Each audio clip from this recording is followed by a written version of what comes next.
Vai chamar então nosso primeiro convidado do dia, o Demetrios Pereira, que é professor de Relações Internacionais da ESPM. Olá, muito bom dia para você, Demetrios. Muito obrigada pela sua participação aqui com a gente. Bom dia.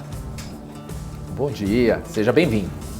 Demetrios, eu gostaria de começar falando sobre essa crise migratória que está acontecendo ali por conta do conflito no leste europeu, né? A gente vê a Espanha, Itália, Grécia, até Chipre, Malta, temem ali que a União Europeia possa estar ali à beira de uma nova crise migratória que já vinha ali por conta da Primavera Árabe, por conta da guerra no Oriente Médio, e por isso eles têm pedido ali a Bruxelas que se coloquem um fim ali à solidariedade voluntária do bloco dos 27 ali, que respeita aos migrantes. Os 5 países mediterrâneos defendem que é necessário até criar uma forma de redistribuir melhor ali o fardo de cuidar deles e estabelecer políticas eficazes com os países.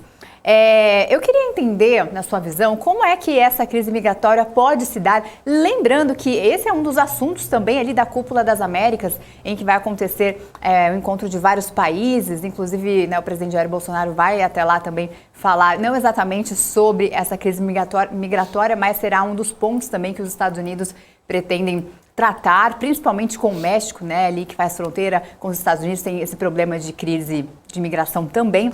E agora no leste europeu por conta do conflito, da guerra na Ucrânia, né? Eu queria entender como é que se pode dar, como que pode acontecer, principalmente levando em conta a duração da guerra, né? Já que a gente não consegue ver um fim, não tem uma previsão ali do fim da guerra, essa crise migratória, como que os países devem lidar com isso? Devem continuar recebendo ou eles devem colocar uma barreira, assim como esses países que eu citei já estão pensando fazer? Olha, crise migratória na Europa não é algo muito novo, né? Então, tem uns países ali, por exemplo, como Itália e Espanha, que são países que são porta de entrada da migração que vem do norte da África. Tem também a questão migratória, como você falou, da Primavera Árabe, principalmente a Grécia, e agora a questão da Ucrânia, né? Então, países como, por exemplo, a Polônia tem recebido muita migração, a Hungria também. Então, o que acontece? Parecia haver uma resistência maior na época que era, especialmente no norte da África, a Primavera Árabe. Agora, parece que não há tanta resistência, né? O que talvez explique essa menor resistência de alguns países, que parece que mudou também o contexto e os países que recebem, né? Então, antes eram os países mediterrâneos, como você bem disse. Agora são países mais ali do leste europeu, e além disso, a migração, ou seria caso de refúgio, né, já que eles estão tentando escapar de um conflito, vem de um país, que é a Ucrânia, que seria um país que poderia um dia entrar na União Europeia, inclusive. Ou seja, os ucranianos, se eles entram no bloco, eles vão ser reconhecidos como cidadãos europeus e vão ter os mesmos direitos dos cidadãos dos países que já fazem parte da União Europeia, vão poder residir, trabalhar, estudar, etc., sem nenhum problema, porque eles teriam aí o passaporte europeu. Então, parece que a crise migratória atual, ela é grande, sim, porém, ela não é vista com os mesmos olhos que a migração vinda lá do norte da África e também do Oriente Médio. Então, parece haver algumas diferenças aí entre esses tipos de migração. Mas a migração vem sendo um problema, né, global, né, as migrações em geral. Então, um mundo cada vez mais integrado, interdependente, globalizado. Então, as pessoas se sentem mais à vontade para se mudar, porém, ainda tem essas barreiras, né, dos países para receber esses cidadãos que migram de um lado para o outro, inclusive aqui nas Américas, como você bem disse, né, a questão dos Estados Unidos, principalmente ali na fronteira com o México, mas não só também, né, outros países, principalmente da América Latina, são grandes, são origem aí de grande parte dos migrantes que entram nos Estados Unidos. Uhum. Agora, o presidente do Conselho Europeu, o Josep Borrell, ele fez duras acusações aí contra a Rússia. Disse que a Rússia destruiu o segundo maior terminal de cereais da Ucrânia e é responsável pela crise alimentar no mundo. fez acusações de crimes sexuais de soldados russos. A Rússia já foi expulsa do Conselho de Direitos Humanos, agora com essas acusações, teria espaço para mais condenações contra a Rússia? Olha, a Rússia vem sendo punida pela comunidade internacional, como você bem disse, né? Ela parece cada vez mais isolada, né? Então, há possibilidade de sanções, né? Talvez até em outras organizações internacionais, outros organismos.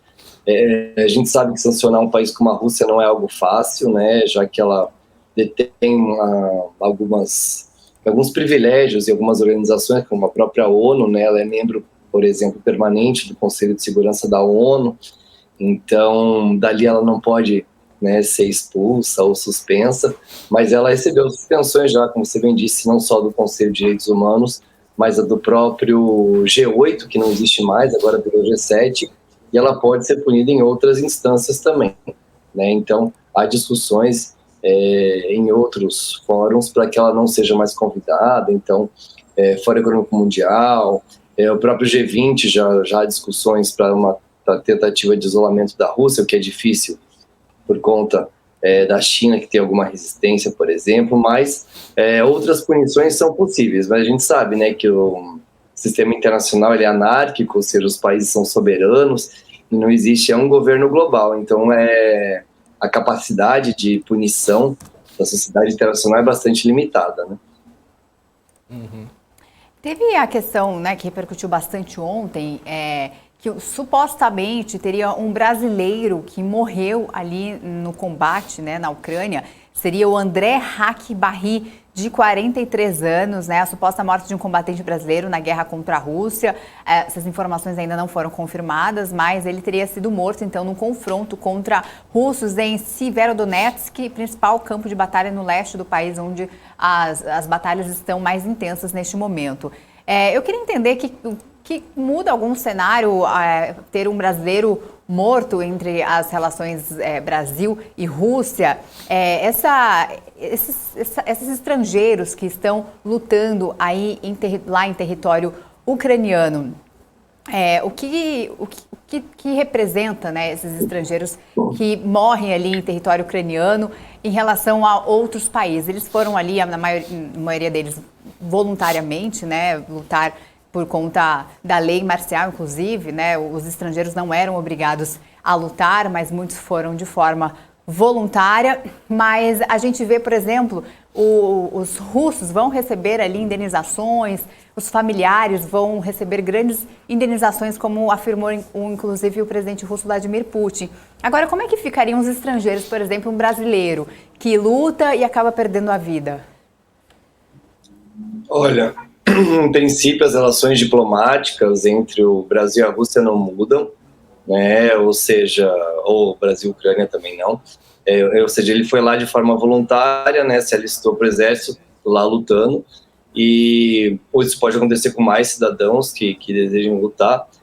O que pode acontecer é que o Brasil pode, talvez, auxiliar no repatriamento do corpo, né? Ajudar a família a trazer de volta, né, o corpo para o Brasil, né, mas é algo que seria um tratamento do Brasil com o cidadão e com seus familiares, né, não que o Brasil tenha apoiado, né, o governo brasileiro tenha apoiado um dos lados no conflito. O Brasil tem tentado manter um certo distanciamento até mesmo do conflito, apesar de às vezes ser chamado a tomar uma posição, né, especialmente nas situações aí como na Organização das Nações Unidas.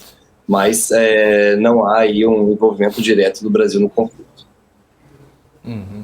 Professora, como é que anda então essa situação de relacionamento por parte da Rússia com os outros países? A gente vê que a Rússia cada vez mais ela tem se isolado perante o mundo. Muitos países isolam a Rússia cada vez mais. Como é que fica a situação do país?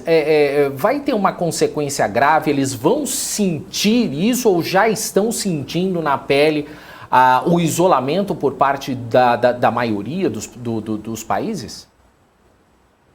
Esse isolamento, que em princípio era mais diplomático, né, começou a virar um isolamento também comercial, econômico. Então, há uma tentativa, especialmente dos países do Ocidente, né, liderados principalmente pelos Estados Unidos, União Europeia, demais membros da OTAN, como o Reino Unido, Canadá. Esses países vêm aplicando sanções econômicas em relação à Rússia, né, ou seja, tentando afetar a economia russa, punições, inclusive, em relação a algumas pessoas específicas, né, especialmente líderes da elite russa, que eles chamam aí de oligarcas. Então, devagarinho, eles vêm sentindo alguns efeitos também. O problema é que essas sanções, elas também podem provocar prejuízos para os países que aplicam as sanções, porque às vezes eles precisam daquelas pessoas ou daqueles produtos também nos seus países de origem, né? Um exemplo disso é o caso da energia, né? Então, a Rússia é uma grande fornecedora de gás e petróleo e, por exemplo, a União Europeia vem tentando diversificar os seus fornecedores para tentar escapar dessa dependência e conseguir realmente aplicar sanções para que a Rússia mude de posição.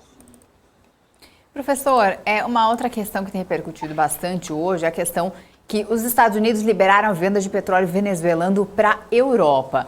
Lembrando que a Venezuela, desde o início desta invasão russa na Ucrânia, sempre apoiou Vladimir Putin, sempre foi muito clara nisso, em apoiar essa invasão, apoiar sempre o governo, o regime russo, né? Assim como a China. Agora a China está mais neutra, mas desde o início disse que apoiava ali o governo russo.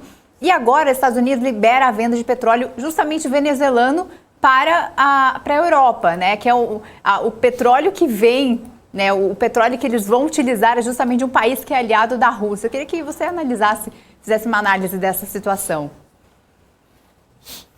Olha, na verdade, talvez seja uma tentativa de isolar cada vez mais a Rússia, ou seja, se a Venezuela topar ser uma substituta da Rússia, é melhor que seja a Venezuela, que está causando menos problemas, né, para a sociedade internacional, para a comunidade internacional, do que a Rússia, né? A Venezuela não está causando um conflito dessa magnitude como a Rússia está causando, né? Então, e ao mesmo tempo você leva a Venezuela a talvez desagradar os russos, né? Porque a Venezuela vai estar substituindo, vai entrando no lugar dos russos, né, e competindo com os russos. Então, talvez trazer a Venezuela mais para o nosso lado, né? Que a Venezuela é um parceiro aqui das Américas, né, membro da Organização dos Estados Americanos, por exemplo, membro inclusive aqui do Mercosul, mas está suspensa.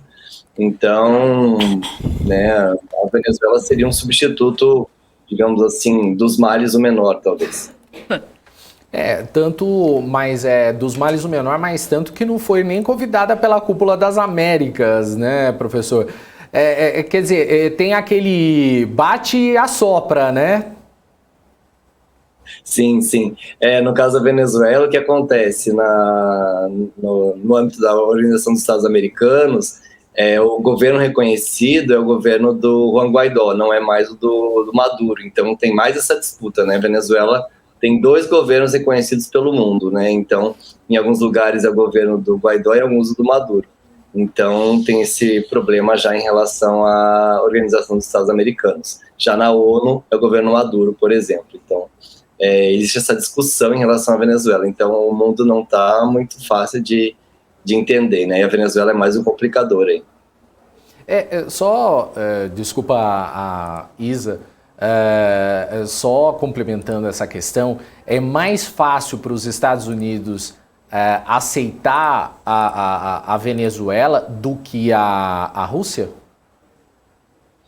Olha, eu vejo que sim, né? As parcerias dos Estados Unidos com a Venezuela são maiores, né? Mais próximas do que com a Rússia, né? A Rússia foi um grande inimigo, talvez, né? Durante toda a Guerra Fria, na época da União Soviética. Então, há muito temor do retorno dessa Guerra Fria. E a Venezuela sempre foi parceira, né? Membro fundador da Organização dos Estados Americanos. Então, a parceria com a Venezuela sempre havia sido muito forte, na verdade, né?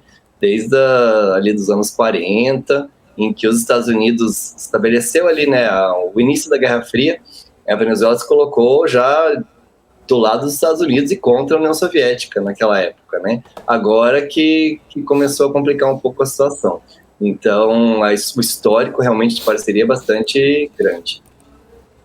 Agora, professor, ontem o ministro de Relações Exteriores da Ucrânia afirmou que a guerra pode estar próximo no fim, ela pode resistir ali até final do ano, pode ser que final do ano ele deu essa previsão mais otimista, ele mesmo disse, né, numa previsão mais otimista, acredito que a gente consiga resistir até final do ano se o Ocidente enviar mais armamentos para a gente ali, para a Ucrânia. Eu queria a sua opinião, você realmente acredita que a Ucrânia vai conseguir resistir, mesmo com o armamento enviado ali do Ocidente? Você acredita que eles vão conseguir resistir ali até o final do ano? Ou pode passar ali, essa guerra pode se prolongar com esses armamentos vindos do Ocidente ou não? A Ucrânia não tem mais fôlego para resistir à Rússia? Olha, é bastante difícil resistir à Rússia, né? Os ucranianos têm feito uma resistência bastante grande, talvez surpreendente, né? Poucos analistas diriam que a Ucrânia iria resistir tanto, mas, digamos assim, é mais fácil resistir do que atacar, né? Para atacar um país você precisa ser muito mais bem armado do que a resistência. E o Ocidente parece disposto a enviar armas para a Ucrânia, né? Então, especialmente ontem, várias notícias que o Reino Unido está enviando as armas realmente que os ucranianos querem. Então, especialmente países da União Europeia e da Organização do Tratado Atlântico Norte, né, organizações que, né, foram talvez o estopim dessa guerra, né, ou seja, a tentativa da Ucrânia de se aproximar da União Europeia e da Organização do Tratado Atlântico Norte, talvez o que levou, né, a Rússia invadia a Ucrânia. Então, talvez agora os países membros dessas duas organizações estejam tentando fazer com que a Ucrânia realmente resista e possa um dia entrar, talvez não na OTAN, né? A OTAN parece haver sido descartada porque isso ia desagradar demais a Rússia, mas talvez a União Europeia, né? Que é algo que a Rússia até talvez aceitaria. Então, eu vejo que ela pode até resistir mais, né, caso realmente haja essa ajuda, né, dos países do Ocidente. Professor, ontem a gente teve aqui uma situação, no mínimo, tensa entre Coreia do Norte e Coreia do Sul e Estados Unidos, né, que responderam aí às ameaças da Coreia do Norte aí com esses testes de bombas que eles fazem constantemente. Essa atitude por parte da Coreia do Sul e dos Estados Unidos é uma resposta especificamente para a Coreia do Norte ou é especificamente para a China com relação a Taiwan? Olha, ali a região é bastante complexa, né? Então, também conflitos que datam lá do início da Guerra Fria, então parece que está tudo voltando um pouco agora, né?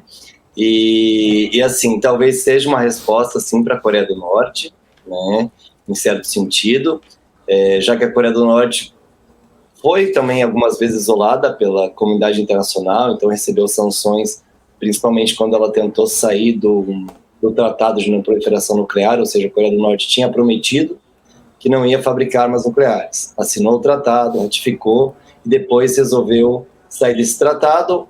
O Conselho de Segurança da ONU adotou sanções, inclusive, né, a China não se opôs a essas punições, mas agora, né, parece que está passando um pouco do ponto, e aí há uma reação, né, especialmente da Coreia do Sul, dos Estados Unidos, só que, claro, tem um contexto regional que é importante, né, e a China ali é um país que não tem aceitado tantas sanções em relação à Coreia do Norte. Aceita algumas, sim, porém não sanções mais fortes, né? Então existe um certo apoio ali, especialmente nessa disputa, talvez, de zonas de influência, né, de hoje em dia entre Estados Unidos e China, né? Então parecia que a Guerra Fria tinha terminado, aquela disputa entre Estados Unidos e União Soviética, agora a disputa parecia estar entre Estados Unidos e China, agora a Rússia está voltando, mas sim a questão, né, de disputa de zona de influência na própria região.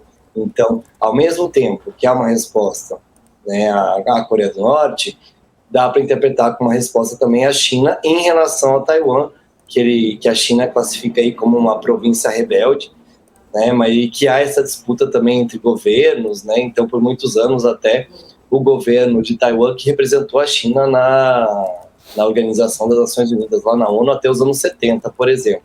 Então havia esse problema de reconhecimento de governo, né, assim como atualmente na Venezuela, acontecia isso com a China.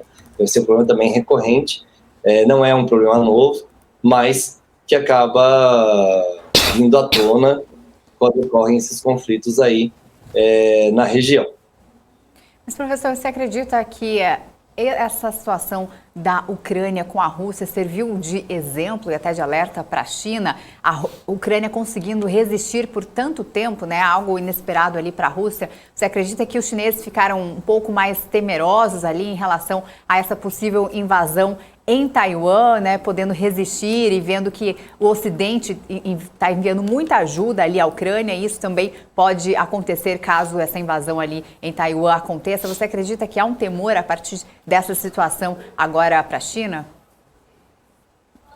Olha, a China vem observando com atenção a questão ucraniana, né, talvez desde a época da Crimeia, quando os russos anexaram a Crimeia, porque antes de anexar a Crimeia, os russos reconheceram a soberania da Crimeia, ou seja, reconheceram a Crimeia como um Estado soberano, e aí a China se afastou um pouco, porque justamente o medo é que outros países venham a reconhecer Taiwan como Estado soberano, né, o que não acontece, né? Taiwan não é reconhecido como Estado soberano na ONU, né? Nem os próprios Estados Unidos reconhecem Taiwan, o Brasil não reconhece.